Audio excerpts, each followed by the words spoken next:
Déjenme leerles ahora a ustedes una porción de la Escritura para de esa manera poder entrar a la reflexión del día de hoy. El autor a los Hebreos capítulo 4 dice: Jesucristo, nuestro sumo sacerdote, puede compadecerse de nuestra debilidad, porque Él también estuvo sometido a las mismas pruebas que nosotros, solo que Él jamás pecó.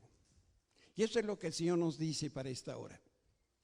Deja de jugar a las escondidas con tus dolencias y con tus emociones. ¿Acaso no sabes que estoy profundamente interesado en cada parte de ti? Tus enfermedades, tu dolor, tus emociones no son demasiado para mí. Yo lo puedo manejar. De hecho, quiero estar profundamente involucrado en cada centímetro de ti. El muro que has levantado en tu corazón, los muros que crees que te protegen de ser herido, sí, esos muros también impiden que yo me acerque más a ti. Es hora de que los dejes caer.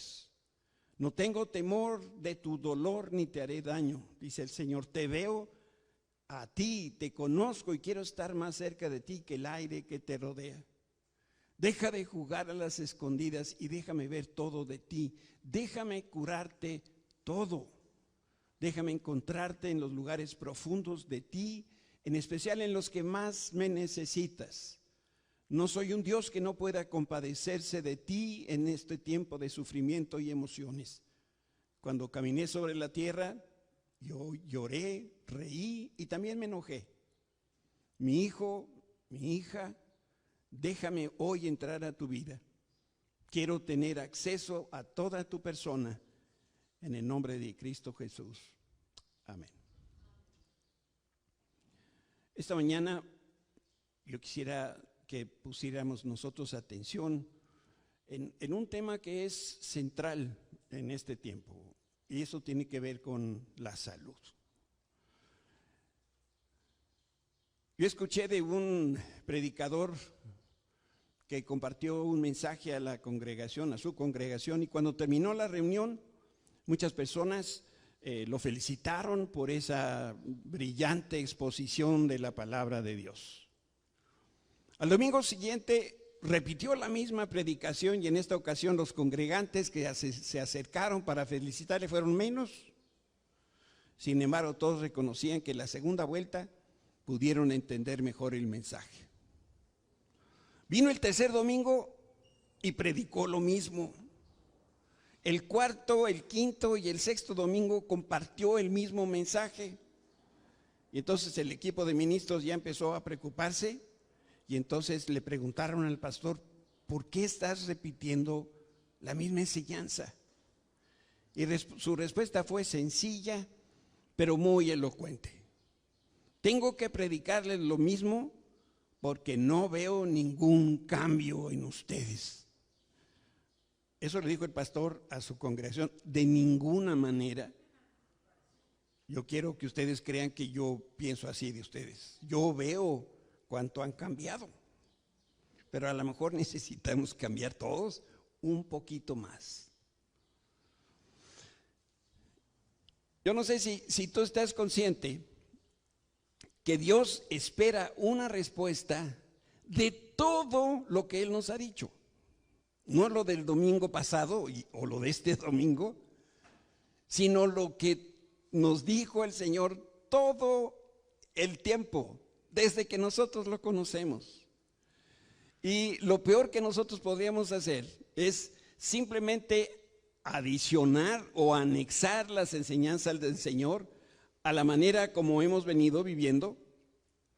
Lo que el Señor nos habla no lo debemos de sumar o adherir, sino que su mensaje sustituye todo lo demás. Cada vez que Dios nos habla, borremos todo lo anterior y empezamos con algo nuevo. En una palabra, Dios quiere que cambiemos.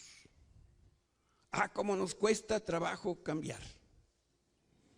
Pero la palabra de Dios es esta, para nosotros este día. Dios quiere que cambies. Dios quiere que yo cambie.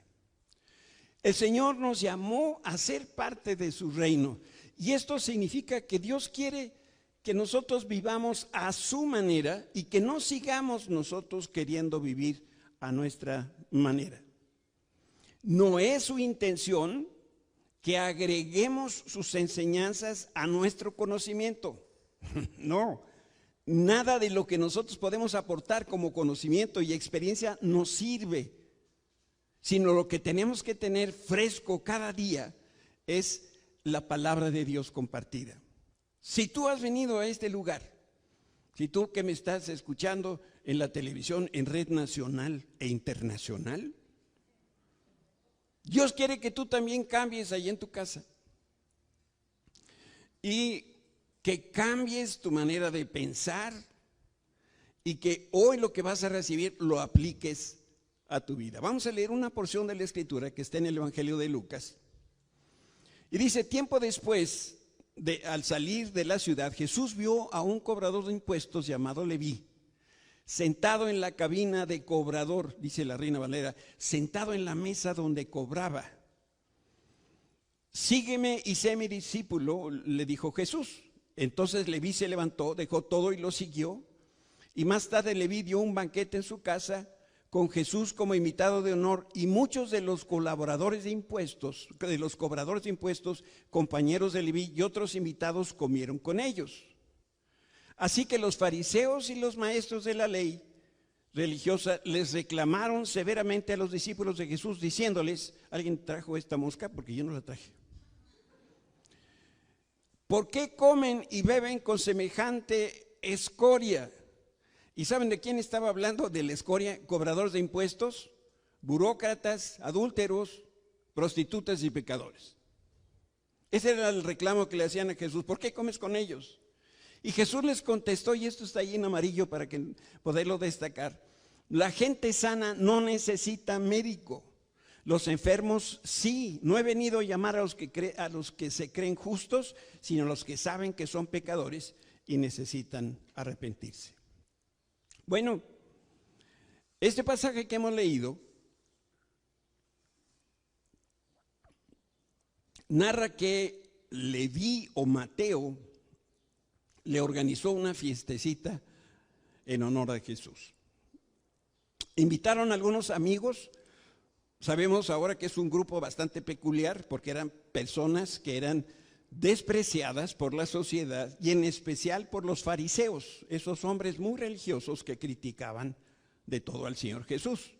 Y lo leemos en Lucas 5:30, así que los fariseos y los maestros de la ley religiosa les reclamaron severamente a los discípulos de Jesús, diciéndoles, ¿por qué comen y beben con semejante escoria? Yo supongo que le podríamos hacer la misma pregunta que ellos hacían a ellos, ¿verdad? ¿Qué hacen estas damas de la pureza en la fiesta de los pecadores? Porque ellos también estaban ahí en esa fiesta con Mateo. Y esta escena me acordaba algún momento cuando éramos niños. Nosotros éramos 4 hermanos y no faltaba el hermano chico que acusaba al hermano grande porque cuando estaba mi papá haciendo oración por la cena tenía los ojos abiertos, ¿verdad? Entonces típico, papá, mi hermano tuvo los ojos abiertos. ¿Y qué le decía el papá? ¿Y tú? ¿Cómo sabes? ¿No? Así estaban estos fariseos. ¿Y ustedes cómo están aquí? ¿Cómo se quejan si ustedes están aquí en esta misma reunión? Los líderes religiosos eran conocedores de la ley. Tenían reglas y también tenían estándares de conducta que eran muy estrictos. Y ellos se esforzaban en cumplir todas estas tradiciones que además ellos mismos habían inventado. Esto no es la Torá o la ley de Dios, sino esta era una interpretación de la ley, y ahora a ellos les costaba mucho trabajo poder vivir lo que antes interpretaron. Y se escandalizaban por el estilo de vida que llevaban estos recolectores de impuestos y las prostitutas. Pero no se daban cuenta que no había congruencia entre lo que decían y lo que hacían.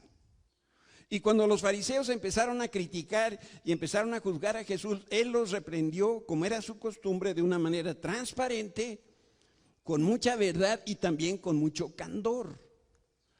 Dice Lucas 5:31, Jesús les contestó, la gente sana no necesita médico, los enfermos sí. No he venido a llamar a los que se creen justos, sino a los que se sabe que son pecadores y necesitan arrepentirse. Jesús vino a llamar a los que se reconocen pecadores, pues para que se arrepientan. El mensaje del Señor Jesús era muy sencillo y muy fácil de comprender.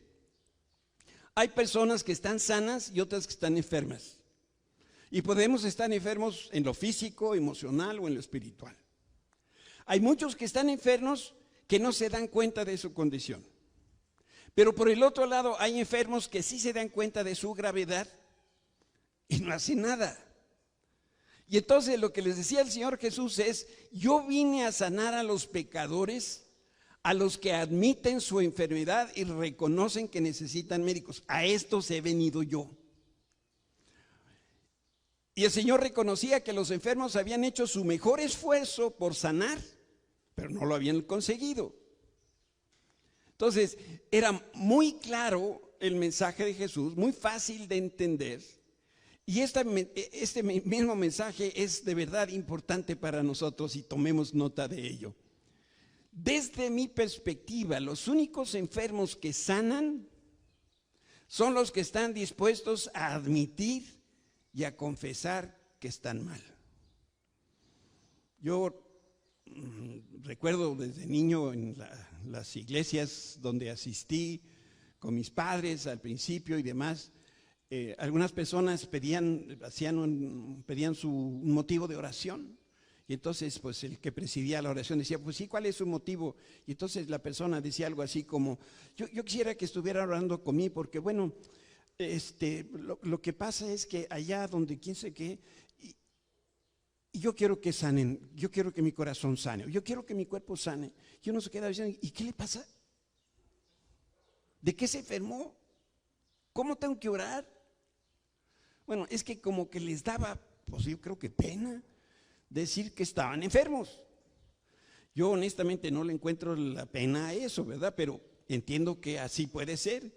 Y a esas personas, al Señor Jesús las llamaba al arrepentimiento. ¿Para qué? Para que pudiera el Señor darles su perdón. Por eso cuando nosotros escuchamos la palabra de Dios, es como cuando el médico hace una serie de preguntas, ¿verdad? Vamos al médico y entonces nos empieza a preguntar cómo nos sentimos, que si en la familia hay quien tiene tal más cual enfermedad, porque está buscando datos para poder hacer un pronóstico, un diagnóstico. Por eso yo quiero decirte con toda transparencia: no vas a sanar si no admites cuando algo te duele, aunque sea algo muy doloroso y muy vergonzoso. Y eso me hace recordar una escena de mi vida que quiero yo comentar contigo. En el año 2009 redescubrí a un amigo de cuando yo asistí a la prepa. Conste que dije que yo asistí a la prepa, no fui a estudiar. Y después en la universidad, ahora sí, volví a asistir a la universidad. Y este hombre del que te estoy hablando ahora es un médico y tiene 2 especialidades. Su nombre es Dr. Alfredo Luengas. Y esta experiencia del 2009, en una otra ocasión lo compartí con la congregación y luego lo voy a contar porque me ayuda a hacer un punto muy específico de este diálogo. Y lo que yo quiero que se grabe en tu corazón es que no vas a sanar si tú no admites algo que te duele. No importa que sea muy doloroso o muy vergonzoso. Susi y yo estábamos preparando para ir de viaje a visitar a Lore, mi hija. Era el tiempo cuando ella estaba viviendo en Dallas. Pero Susi tenía un malestar y quería que un gastro la revisara. Y entonces me acordé que recién había redescubierto a mi amigo Alfredo. Y entonces lo fuimos a visitar. Terminó de revisar a Susi y entonces yo le comenté al doctor que yo también tenía un malestar. Él como que me vio a los ojos y me pidió que describiera qué me pasaba. Y tengo que decirles que era uno de esos temas penosos, incómodos y muy dolorosos. El doctor pidió que me acostara porque me quería revisar. Yo no sé si te dije que también mi amigo Alfredo era proctólogo. Cuando uno se enferma de la procta, por ahí va la palabra, el proctólogo. Así que con toda la vergüenza me revisó, ubicó el mal y me dijo justo lo que yo no quería escuchar. De inmediato yo pensé, seguramente me va a recetar un medicamento o me va a dar una pomadita, ya sabes, por eso de la colitis o lo que sea. Y entonces anunció que mi mal no se resolvía con medicamento, sino necesitaba quitarse con un bisturí. Bueno, sin darme la oportunidad siquiera para orar, este hombre sacó una aguja tamaño arpón de ballena. Yo estaba de boca abajo y ahí mismito, pácatelas, que me inyecta, corta con un bisturí y quitó el mal. Y todavía estaba yo ahí adolorido y avergonzado y mi esposa le dice, oye doctor, ya que estás en eso, ¿no le podías de una vez checar la próstata, los niveles del motor y a ver si trae aceite en la transmisión? Entonces, 2 vergüenzas pasé ese día. Hablando en serio, el doctor nos dijo que si yo no hubiera hablado a tiempo, lo más probable es que este problema se hubiera agravado y nos hubiéramos tenido que regresar del viaje y entonces me hubiera tenido que operar de urgencia. Y ahí es donde estos problemas realmente son graves. Recuerda, no vas a sanar si no admites cuando algo te duele, no importa que sea penoso o muy doloroso. Entonces, esta palabra de este día es especial para aquellos que necesitan sanidad. ¿Qué es lo que hace una persona para sanar? Hay 4 cosas muy sencillas que tiene que hacer la persona si quiere sanar. La primera es que tiene que creer en Cristo.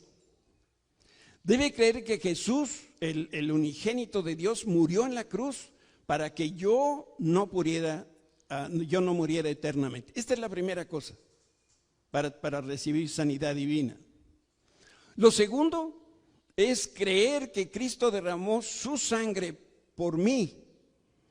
De esta manera se va a borrar y limpiar mi pecado pasado, presente y también el futuro. La tercera cosa, debe creer que el sacrificio de Jesús en la cruz es suficiente para sanar toda enfermedad que haya en mi cuerpo, en mi alma, donde está la mente, donde están las emociones, donde está la voluntad y cualquier otra área de mi vida. Y la cuarta cosa, igual de importante, es que debo yo deshacerme de cualquier duda acerca de la voluntad de Dios y la sanidad. Si nosotros conocemos la revelación de Dios, podemos recibir la fe necesaria para creer que Jesús nos sana.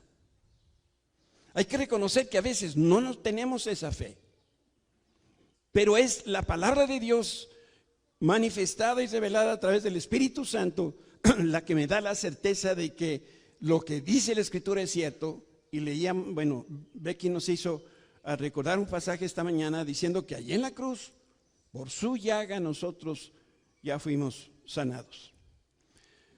Si queremos ejercitar la fe para sanidad, primero necesitamos conocer la palabra y conocer que la palabra lo que declara es que es la voluntad de Dios que vivamos sanos en cuerpo, alma y espíritu. Grábate esta cosa en tu corazón. Es la voluntad de Dios que nosotros estemos sanos en nuestro cuerpo, alma y espíritu. Por eso en esta hora yo te invito a que meditemos en la Escritura y que sea de verdad el Espíritu Santo el que venga a aclarar toda duda respecto a qué es la voluntad de Dios y la salud. Porque en el instante que nosotros conocemos y recibimos las promesas de Dios, cualquier incertidumbre, cualquier duda debe desaparecer. Y cuando la duda desaparece, entonces le damos oportunidad a la fe, esa fe que se necesita para ser sanos. ¿Qué tanta fe se necesita?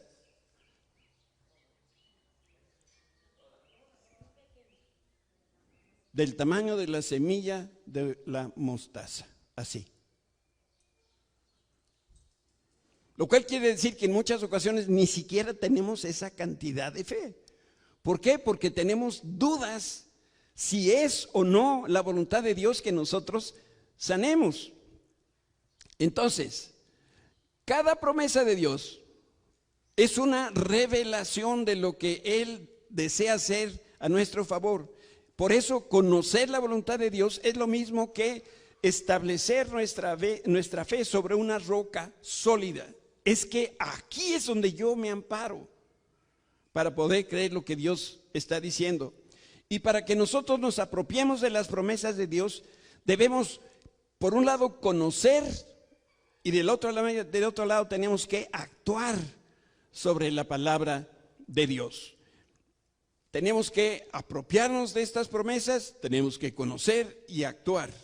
Porque dice la Escritura que así que la fe viene por oír, es decir, por oír las buenas noticias acerca de Cristo. ¿Sabes que esta palabra, esta Escritura no dice, no está hablando de la Biblia, También necesitamos creer lo que dice la Biblia, pero este pasaje en particular está haciendo referencia a cuando, como en este momento, la palabra de Dios está siendo compartida y nosotros la estamos escuchando. Por eso necesitamos escuchar este mensaje para activar esa fe que está ahí, quizá está dormida. Y para tener fe, nosotros tenemos que tener esa actitud mental correcta. Que eso es lo que Pablo hablaba acerca del entendimiento renovado, la transformación de nuestra mente, para que entonces podamos nosotros entender las cosas desde la perspectiva divina.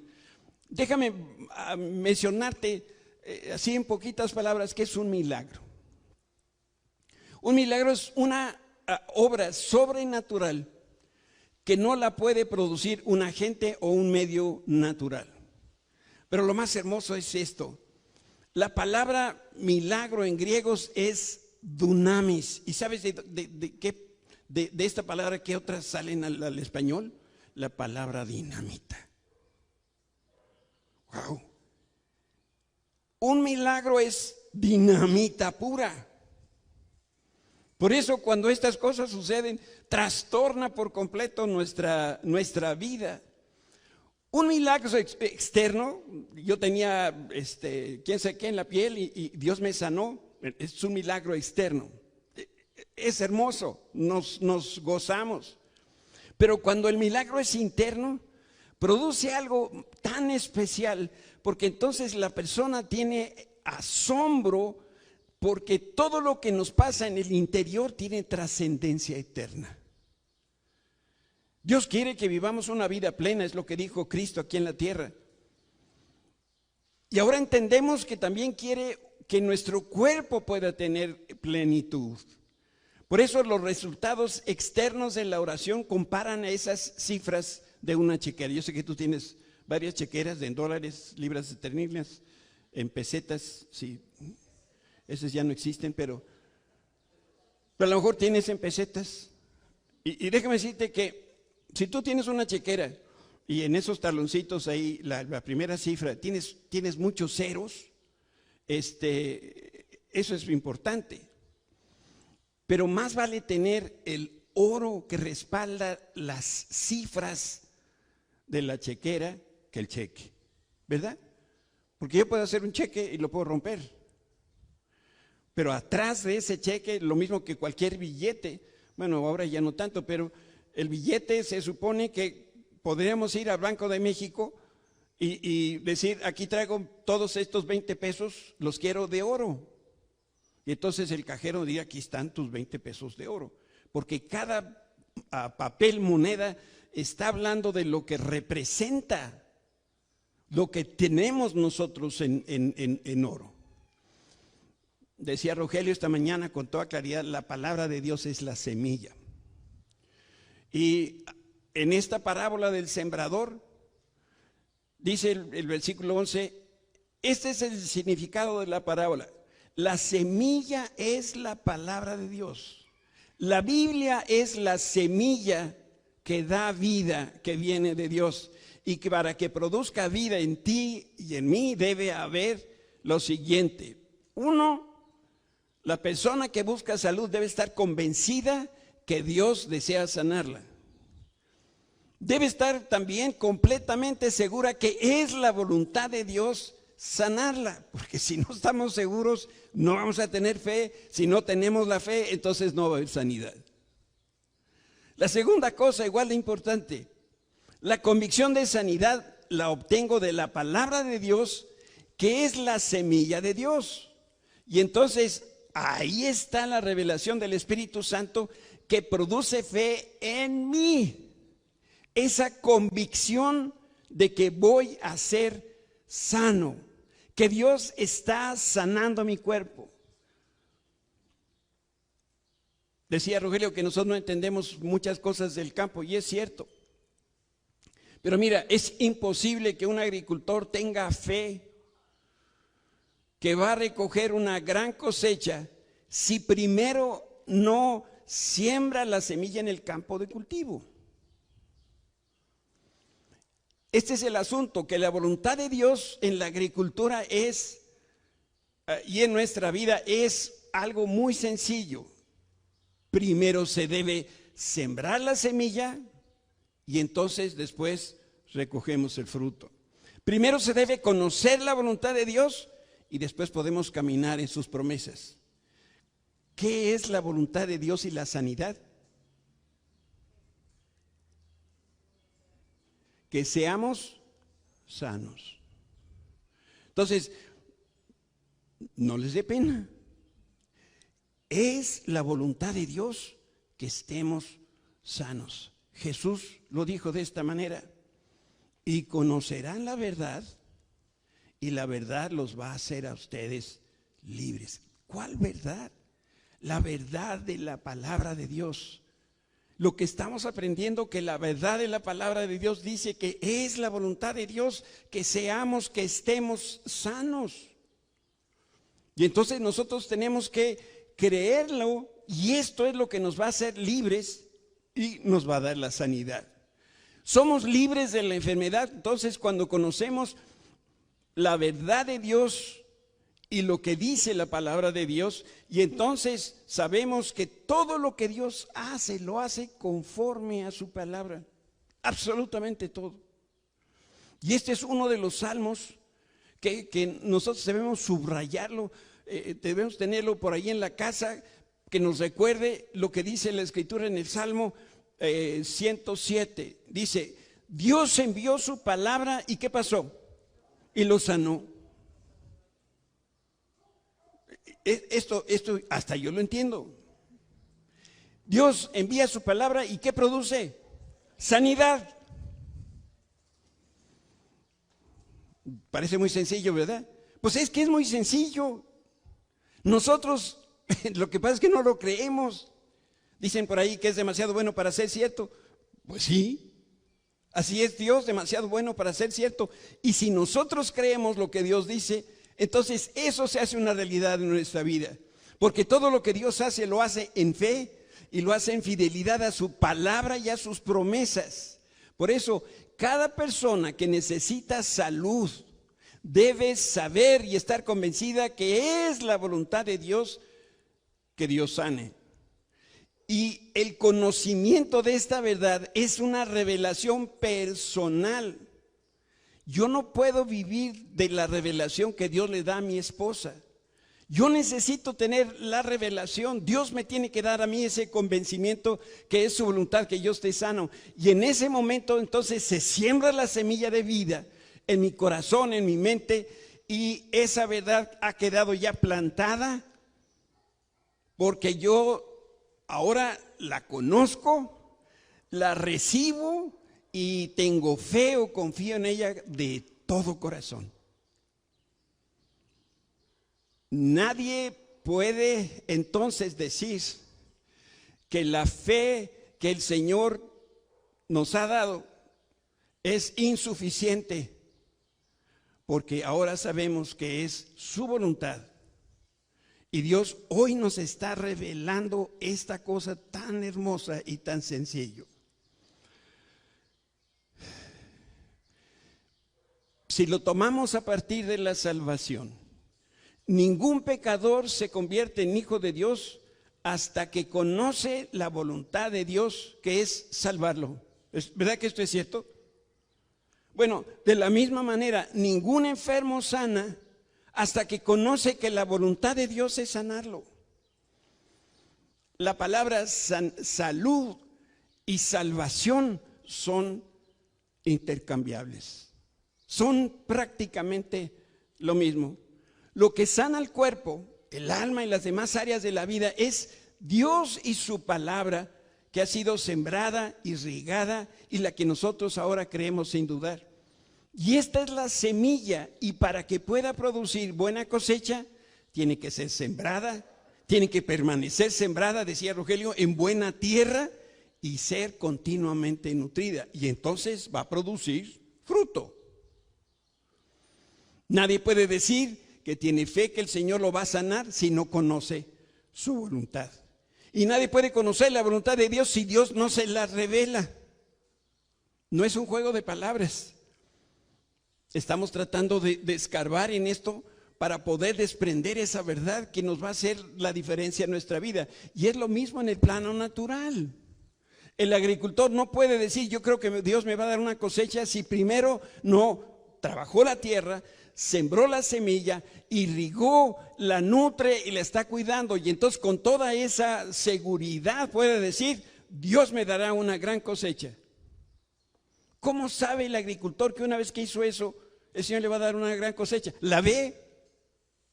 Dime sí o no, ¿la ve? No, no la ve. Pero Él sabe lo que hizo. Si nosotros sabemos lo que dice la Escritura, si creemos que es la voluntad de Dios que yo estoy sano, eso va a suceder. Esta es la parte que a nosotros nos corresponde. Mira, Dios no puede salvar a una persona si ella no conoce qué es la voluntad de Dios acerca de la vida eterna. Y bueno, ¿qué es lo que la Biblia nos dice acerca de esto? Que la salvación se recibe por fe. Que la salvación es el resultado de la gracia de Dios y de que nosotros tengamos la fe en su voluntad, que es que nosotros seamos salvos. Por eso les decía, salvación y sanidad son dos pensamientos que caminan de la mano, y cuando Dios salva, también Dios sana.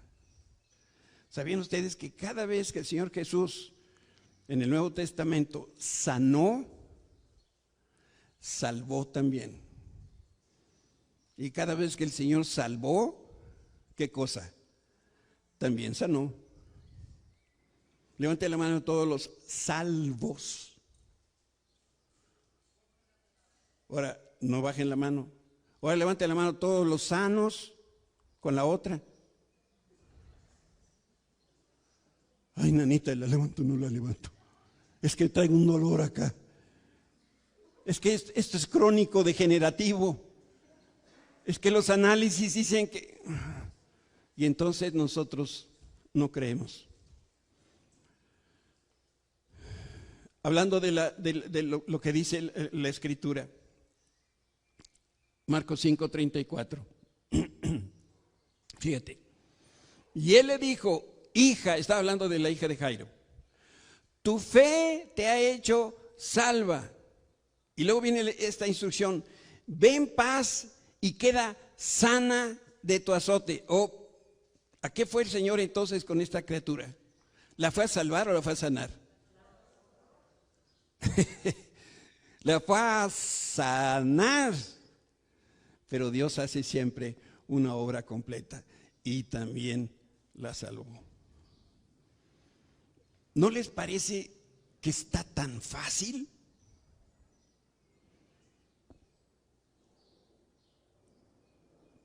Déjenme moverme porque voy a caminar un poquito más a prisa. Hazme un favor, sobrinote. Transparencia número 47.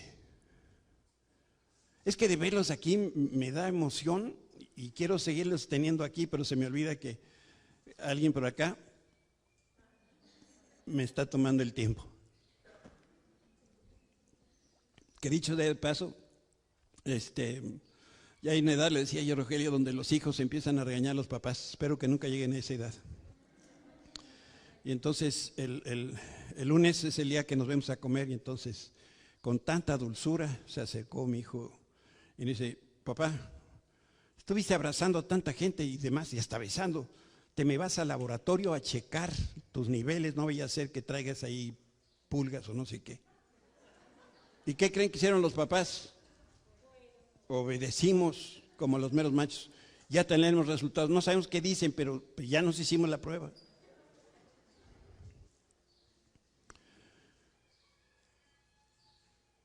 En la cruz nosotros recibimos mucho más que salvación.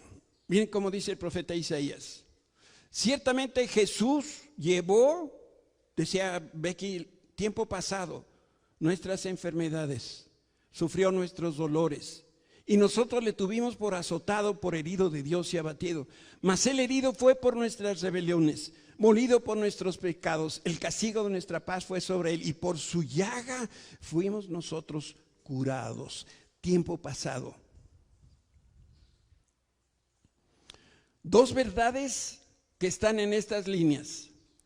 En el plano espiritual, Jesús recibió el castigo que nosotros debíamos recibir. Y por nuestros pecados y transgresiones y nuestras iniquidades, Él tuvo que ir a la cruz.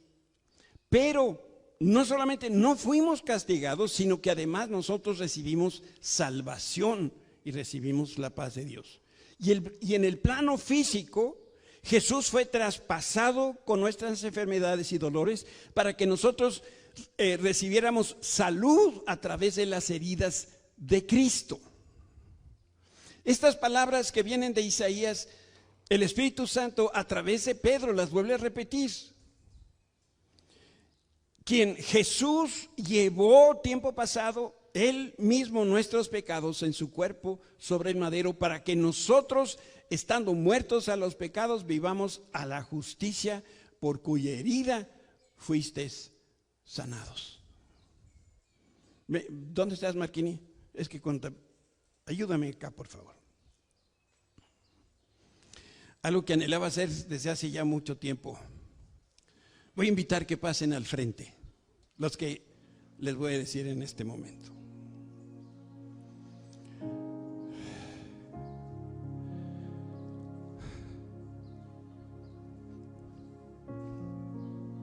Yo veo la lista de oración y veo tantas personas en nuestra congregación enfermas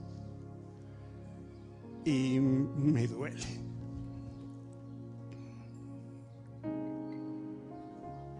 Y hay muchas emociones y hay muchos pensamientos que vienen a mi mente y yo le decía al Señor: ¿qué pasa, Señor? ¿Qué estamos haciendo mal o qué está sucediendo?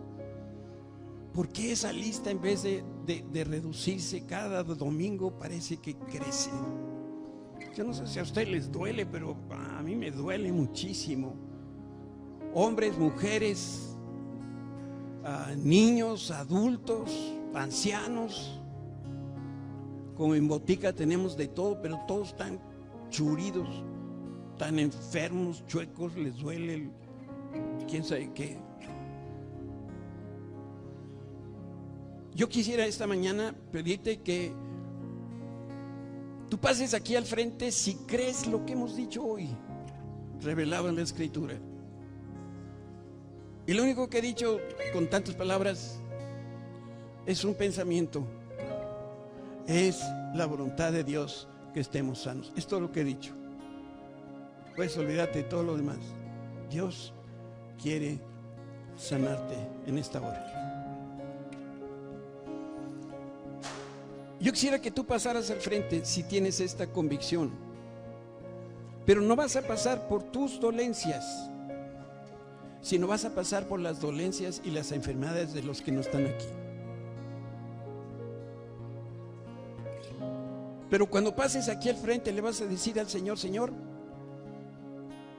yo no sé ni por quién estoy aquí adelante, no sé ni lo que les pasa. Ya ven a Becky, ni se le entiende qué dice, y que fulanito y el otro, y que tiene su tío y ya le dio así, le dio asado. Pero lo que sí creo en todo mi corazón es que es tu voluntad que estas personas hoy sanan en tu nombre. Y si tú tienes esa convicción, yo te pido que vengas aquí al frente, porque vamos a orar.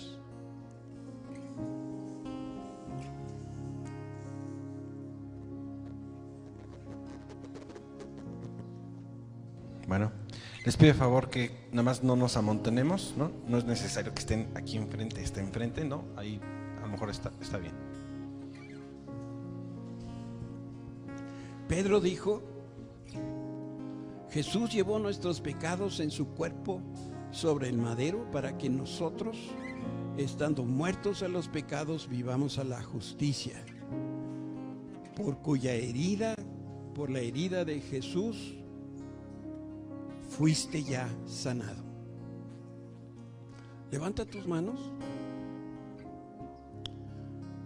cierra tus ojos, porque estás llevando en este momento en tus hombros a muchas personas que están en nuestra lista de oración y muchas otras que no están en nuestra lista de oración, que necesitan intercesión,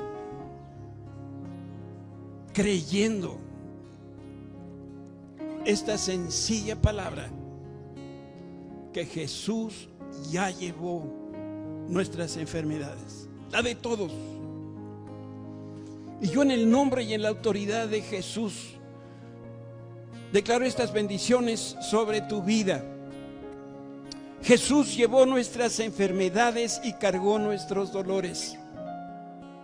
Él fue golpeado, afligido, traspasado en sus manos, pies, cabeza y costado por nuestros pecados. Fue molido por nuestra maldad. Jesús se hizo enfermedad por nuestra enfermedad y sufrió dolores inenarrables en nuestro lugar. Lo que hizo Jesús en la cruz y en esos 3 días y noches de dolor, lo hizo voluntariamente y lo hizo por nosotros. Jesús llevó el castigo que debíamos llevar y a cambio nos dio su paz.